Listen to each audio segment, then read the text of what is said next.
마음이 뭐라고 생각하십니까? 지금 느낌을 그대로 말씀하세요.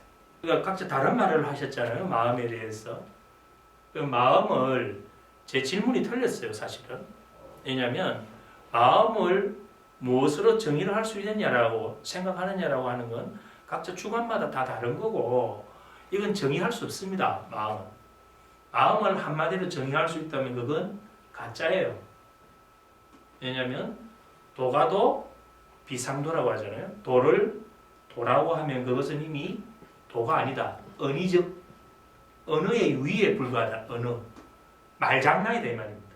왜냐하면 그 도의 그 깊은 세계를 말 몇 마디로 이것이 도다라고 정의했다면 그건 도가 아니고 그냥 말장난일 수밖에 없다 이 말입니다.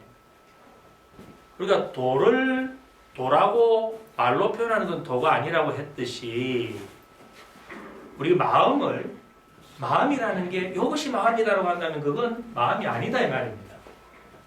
마음은 여러분들이 말한 그게 전체가 다 마음이에요. 이 마음은 아침에 마음이 다르고 저녁에 마음이 다르고 내가 아기를 볼 때 마음이 다르고 범죄자를 볼 때 마음이 달라지고 내가 종교생활을 할 때 마음이 달라지고 이 마음은 계속 변화되는 거죠. 이 마음을 이걸로 딱 한 곳에 고정시켜서 이것이 마음이다라고 정의하는 것 자체가 이미 틀릴 수도 있다 이 말입니다. 그러나 우리는 마음을 이해하기 위해서 어떤 실마리를 찾아야 됩니다.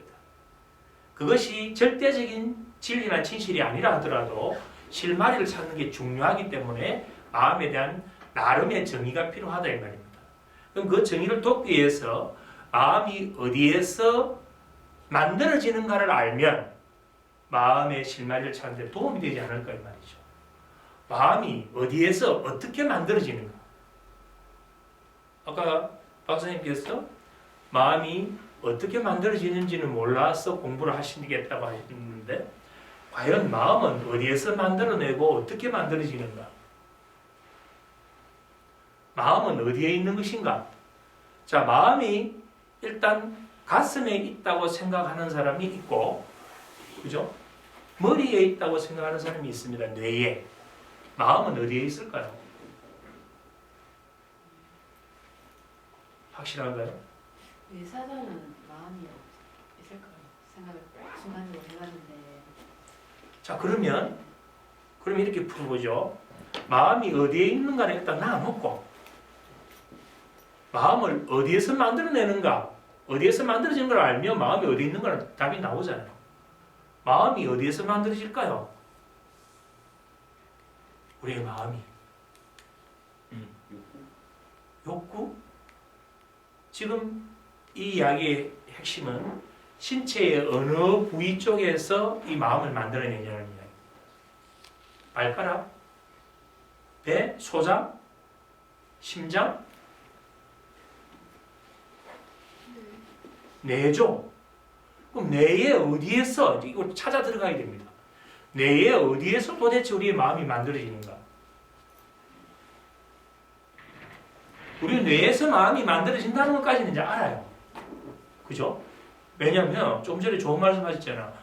뇌사가 되면 마음이 없어집니다. 마음이 없어져요. 자, 이게 뭡니까?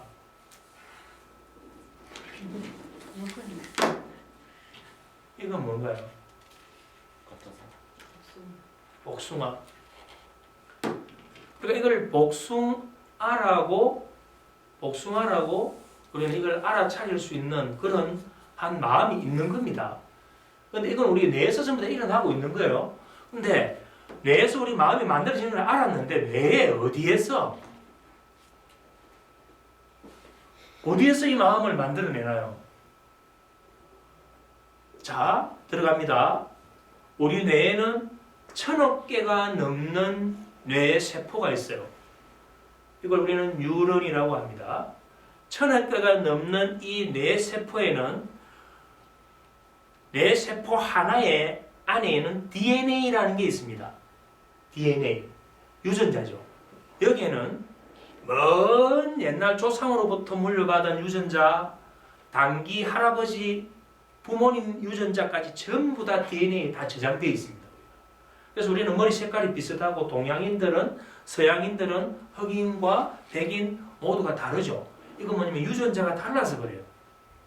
그러면 우리의 이 뇌 세포 하나에는 수많은 그러한 유전자들이 들어있는 거기에 태어난 이후에 물론 엄마 뱃속에서도 해당됩니다. 태어난 이후에 수많은 뭐가 들어갑니까? 학습과 경험이 쌓여 있어요. 그 모든 것을 우리는 뭐라고 이야기하냐면 기억이라고 합니다. 뇌 세포에 그러한 기억들을 만들어내는 그 세부적인 걸 우리는 뭐냐면 정보라고 해요. 정보. 이 정보가 전부 다 어디에 들어있습니까? 뇌 세포에 들어있다 이 말입니다.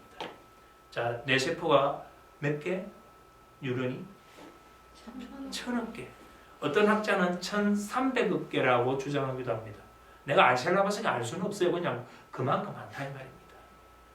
자, 1000억 개의 뉴런에 우리가 경험하고 학습한 모든 정보가 거기 다 들어있다 이 말입니다. 우리는. 근데 그걸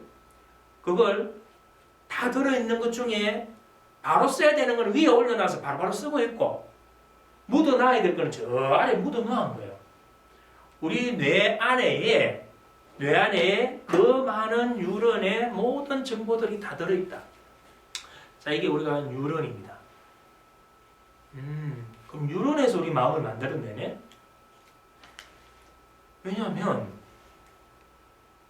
뉴런이 거기에 정보가 없으면 마음이 안 일어나잖아요. 근데 여기서 이제 답을 찾아보면은 안 나와지죠, 답이. 왜? 1000억 개가 넘는 그 뉴런에 들어있는 정보들이 전부 다 하나하나 따로 담겨져 있다면 우리의 이 종합적인 마음을 어떻게 만들어내나요? 지금 제가 이거 말을 하고 있는 건 어떻게 말이 체계적으로 논리적으로 거기에 맞게끔 딱 조합을 만들어서 말을 할 수 있나요? 불가능하거든요. 그래서 이걸 좀 더 이제 들어가 보면 하나의 뉴런이 다른 뉴런하고 뭐하고 있다? 연결되어 있습니다. 뭐로 연결되어 있냐면 전기신호로 연결됩니다. 전기신호와 더불어 뭐냐면은 화학물질이 분비가 되면서 연결을 만들어요. 그러면 하나의 뉴런이 다른 수십만 개의 뉴런과 연결되어 있습니다. 잘 보세요. 1000억 개의 뉴런인데 1000억 개의 뉴런 한 개에 그 하나 뉴런에 수만 개의 다른 뉴런하고 연결되어 있다면 그 연결 숫자가 몇 개입니까? 수백 조가 나오죠. 그건 우리 헤아릴 수가 없는 숫자가 나옵니다. 그래서 한 인간의 뇌에 뉴런의 이 연결의 숫자는 하늘에 있는 뭐보다? 별의 숫자보다도 더 많다고 합니다. 그만큼 우리 인간의 뇌는 위대하다. 이 우주보다도 더 큰 연결을 만들고 있다는 말입니다. 우리 뇌 안에. 그래서 이 안에 이 연결을 만들어 놓는 이 연결을 우리는 신경회로라고 합니다. 이렇게 딱 정리가 되어줘야 돼요. 뉴런이 서로 전기적 신호를 주고받으면서 거기에 물질이 왔다 갔다 하면서 그 연결을 만들어 놓은 걸 우리는 신경회로라고 한다. 이 신경회로가 얼마나 많은가 이제 알았다면 우리 뇌는 어떻게 쓰는가에 따라서 초능력을 쓸 수도 있고 어떻게 쓰는가에 따라서 우울증으로 들어갈 수도 있고 어떻게 쓰는가에 해서 무기력하게 쓸 수도 있고 어떻게 쓰는가에 따라서 뭔가 좀 차별화된 천재적인 것을 만들어낼 수도 있다. 이 우리 신경회로를 이해하면 그게 딱 답이 나와요. 자, 이걸 좀 더 이제 쉽게 보강하기 위해서 이렇게 보죠. 운동선수가 처음에 엄마 뱃속에서 태어날 때부터 배드민턴으로 예를 들어볼게요. 태어날 때부터 배드민턴을 잘 쳤을까요? 아니다 이 말입니다. 전혀 못 쳤던 애가 본 거예요. 다른 사람이 하는 걸. 그리고 코치가 기초를 잡아주는 거예요. 근데 처음에 보고 기초 잡아줬다고 이 몇 번 한 이 기능이 올림픽 선수만큼 기능이 올라갑니까? 올라가지 않아요. 그건 뭐냐면 운동은 끊임없이 반복해서 뭐냐면 이 신경 회로를 굵게 만들어주는 과정이 트레이닝입니다. 신경 회로를 굵게 만들어주면 이거는 뭐가 되느냐면 자동화돼 버려요. 자동화돼 버려요. 그리고 그게 더 굵어지면 이것과 관련된 것 이외의 나머지 게 다 차단돼 버립니다. 그걸 우리는 뭐라고 하냐면 전용 신경 회로라고 합니다. 전용 신경 회로. 우리가 성격을 형성하고 있는 것도 그 사람은 지금 내가 이렇게 했을 때 어떤 사람이 확 분노를 못 참아가 내고 왜 그랬어? 라고 할 수 있습니다. 그건 뭐냐면 요 소리에 특별히 반응하는 그 사람만의 뭘 갖고 있나요? 신경 회로를 갖고 있는 거예요. 아, 이제 이까지 이제 풀었으면 우리 뉴런에는 우리가 학습하고 경험한 모든 정보가 다 들어있다. 여기에는 우울한 것도 들어있고 기쁜 것도 들어있고 슬픈 것도 들어있고 사랑받았던 것도 들어있고 내가 맞았던 것도 들어있고 다 들어있는 거예요. 그 정보가. 그 정보가 들어있는 것끼리 서로 뭐 비슷한 것끼리 연결을 지어서 신경회로를 만들고 있다. 신경회로를. 이제 이 신경회로를 찾았으면 우리의 이 마음이 어디에서 만들어지는가가 이제 나와지죠. 결국 마음은 크게 보면 뇌에서 만들어낸 상품입니다. 뇌라는 공장에서 만들어낸 상품이 마음입니다.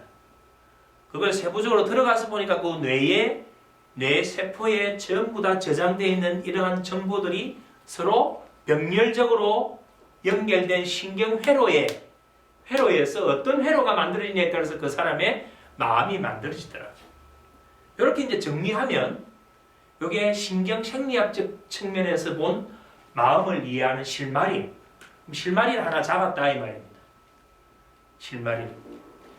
그러면 이거의 절대적인 진리냐? 그건 아니죠. 왜냐하면 절에 가면 큰 스님이 푸는 마음의 그 풀이와 또 목사님이 푸는 마음의 풀이와 또 전문학자가 푸는 풀이와 다 다른 거예요. 우리는 가장 쉽고 빠르게 들어가기 위해서 21세기에 이러한 마음에 대한 공부 가장 빠른 방법은 뭐냐면 오로지 이쪽입니다. 뇌과학적으로 들어가는 게 가장 빠르더라고요. 말입니다. 이걸 뇌과학으로 안 뚫고 들어가고 빙빙 돌아서 다른 복잡한 거 가면 가다가 헷갈려버리고 오히려 뒤죽박죽 돼가지고 정리가 안 돼요. 그래서 뇌과학적인 측면의 바탕을 깔고 이걸 마음을 접근 들어가면 아주 쉽게 이해할 수 있다. 이렇게 이제 보는 겁니다. 자, 두 번째 이제 마음에 또 이렇게 접근을 한번 들어가 봅니다. 그 게슈탈트 심리학이라는 게 있습니다. 들어보셨나요? 게슈탈트 심리학 들어보셨나요? 게슈탈트 심리학은 형태주의 심리학이라고 그러기도 하는데 여기에 보면 핵심이 뭐냐면 정경과 배경으로 나옵니다. 정경과 배경. 이건 프로이트의 정신분석학에서 이야기하는 의식과 무의식의 개념과 비슷한 거예요. 그래서 나중에 의식, 무의식을 따로 내야 하기 때문에 오늘은 게슈탈트 심리학의 원리에서 비추어 가지고 이 마음을 한번 또 설명을 해보는 거예요. 자, 이렇게 봅니다. 농부가 밭을 갈아요. 한낮에 떼약볕에 밭을 막 갑니다. 앞에 끄는 거는 뭘까요? 소가 밭을 갈다가 떼약볕에 가니까 얼마나 덥겠습니까? 그래서 농부가 지금 잘 보세요. 밭을 갈 때 이 작업하는 이 흙이 뒤집히고 하는 이 밭 가는 거 이거 자체가 지금 앞에 딱 올라 있어요. 이 농부에게는. 그렇죠? 밭 가는 거 이외에 밭 갈 때는 밭 가는 거 이외에 나머지 생각들은 어디에 있나요? 앞에 없죠? 어디에? 가라앉아 있단 말이에요. 가라앉아 있는 이걸 우리는 뭐라고 이야기하냐면 배경이라고 합니다. 떠오른 이걸 우리가 전경이라고 하는 거예요. 무대로 비교하자면 무대에서 주인공이 이렇게 딱 서 있으면 주인공은 전경입니다. 뒤에 있는 건 뭐? 배경이에요. 우리 마음을 전경과 배경으로 이해하면 아주 또 쉬워집니다. 자, 근데 갑자기 이 농부가 갈증을 느낀 거예요. 목이 딱 말라요. 왜? 땀을 흘리다 보니까. 갈증이 딱 느껴지니까 농부가 아까는 밥 까는 게 올라 있었는데 갑자기 이게 탁 바뀌는 거예요. 화면이. 뭘로 바뀌었을까요? 물로 바뀌었어요. 물로 바뀌니까 갑자기 앞에 지금 하고 있던 이 일이 어디로 들어가 버립니까? 밑으로 가라앉아 버리니까 갑자기 스톱해 버린 거예요. 스톱해 버린 거예요. 그래서 이 사람이 지금 뭐가 떠올라 있을 때 했습니까? 이제 새로 떠올른 게 물이니까 어디로 갈까요? 물을 찾아가는 거예요. 그래서 나무 그늘에 나오는 시원한 물을 찾아서 가서 물을 마십니다. 자, 물을 마시고 나니까 갈증이 어떻게 됐습니까? 해소됐죠. 갈증이 해소되고 나니까 이 농부는 다시 뭐가 떠오를까요, 이제? 다시 아까 밥 까는 거 그 일, 그게 다시 떠오르는 거예요. 그래서 농부는 다시 어디로 갑니까? 또 밥 깔기 위해서 가는 거예요. 그래서 밭을 막 깔면서 이거 할 때는 밥 까는 그 일이 전경에 계속 떠올라 있고 나머지는 다 가라앉아 버렸어요. 우리 마음이 지금 작동되고 있는 상태를 설명드리는 겁니다. 한참 또 일을 하는데 나중에 배가 꼬르륵 거리는 거예요. 배가 꼬르륵 거리는 이 소리를 농부가 뭐 알아차린 겁니다. 다시 꼬르륵 거리는 소리를 농부가 뭐 알아차렸다 이 말입니다. 알아차리고 나서 전경이 또 뭘로 바뀌어버렸을까요? 이야, 너무 똑똑하시다. 박수 한번 주십시오. 이런 똑똑하신 분에게 우리 기본이야. 아니 그럼 이 내용을 다 알고 계십니까? 그래서 전경이 밥이 떠오르니까 또다시 그늘에 밥을 갖다 놓은 걸가 도시락을 먹으러 또 가서 갑니다. 가서 밥을 먹습니다. 밥을 다 먹고 나면 배가 불러요. 배가 부르니까 이제 밥은 내려와 버렸습니다. 인간의 욕망은 채워지면요 내려갑니다. 물론 욕망을 채우면 더 올라가는 것도 있어요. 돈 말입니다. 돈은 채우면 채울수록 더 욕구가 올라가요. 그런데 이 음식이 내려가고 나니까 또 뭐가 떠오를까요? 또 밥 까는 게 또 떠오르니까 가서 밭을 막 깔입니다. 자, 여기까지 이제 이해를 하면 이제 됐잖아요. 근데 이제 일을 열심히 또 하다가 보니까 갑자기 아침에 부부 싸움 했던 게 떠올란 거예요. 부부 싸움. 근데 부부 싸움 했던 이유가 뭐였냐면 카드 빚을 못 갚아가지고 카드 연체돼가지고 그것 때문에 싸우는데 그것 때문에 부인은 싸워가지고 친정으로 가버리고 그거 이제 내일까지 못 갚으면 신용불량자 되는 상태예요. 그래서 이 사람이 그걸 생각하니까 갑자기 그게 떠올라버린 거예요. 부부싸움엔 그게. 그래서 이 사람은 일할 때 갑자기 일이 됩니까 안 됩니까? 탁 스톱하고 다시 또 그늘로 갑니다. 가서 이제 뭐 할까요?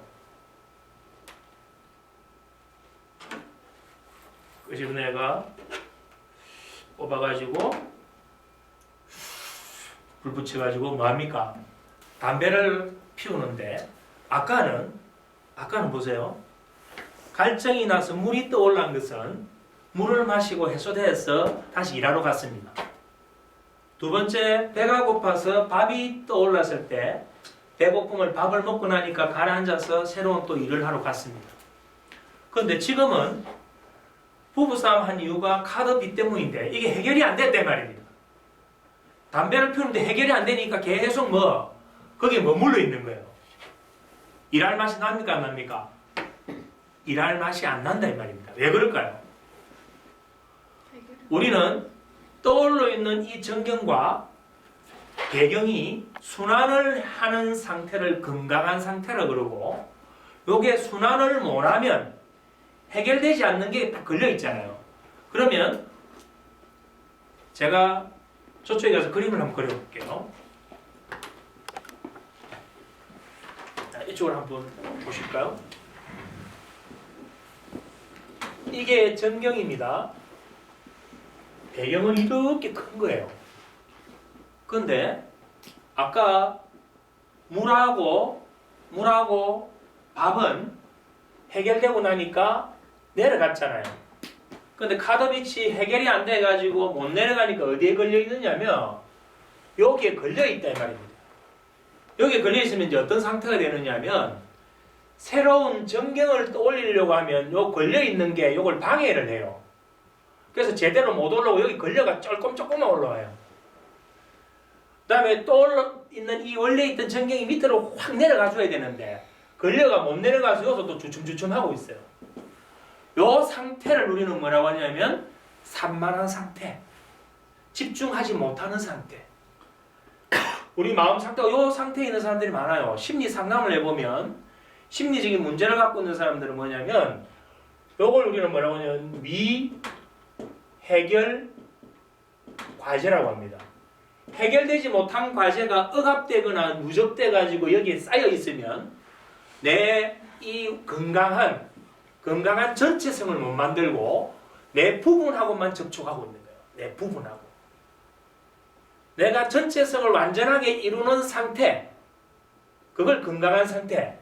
요거가 많아가지고 전체성이 못 갖고 있는 사람은 건강하지 못한 상태다 이 말입니다. 쉽게 얘기해서 아주 웃어야 되는 상황에서 내가 자연스럽게 못 웃고 이래 있는 건 뭐냐면 여기에 뭔가 걸려있기 때문에 이 완전한 전경을 못 떠올리는 거예요.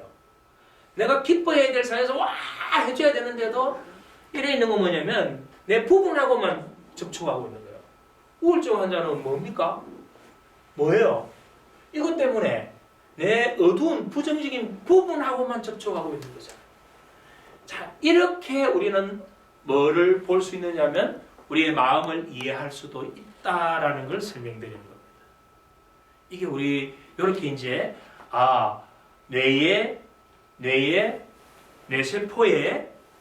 뇌세포 뉴런의 연결이 만들어낸 신경회로에 의해서 우리가 마음이 만들어진다고 이해를 봤었고 요 원리로 본다면 우리의 마음은 이 전경과 배경으로 만들어져 있다. 그래서 이게 계속 순환한다. 이렇게 보는 관점도 있다. 이것 말고도 여러 관점이 있는데 그걸 첫 수업부터 너무 무겁게 여러분들에게 이론적으로 들어가면 부담스러우니까 이 두 개만 제가 설명을 드립니다.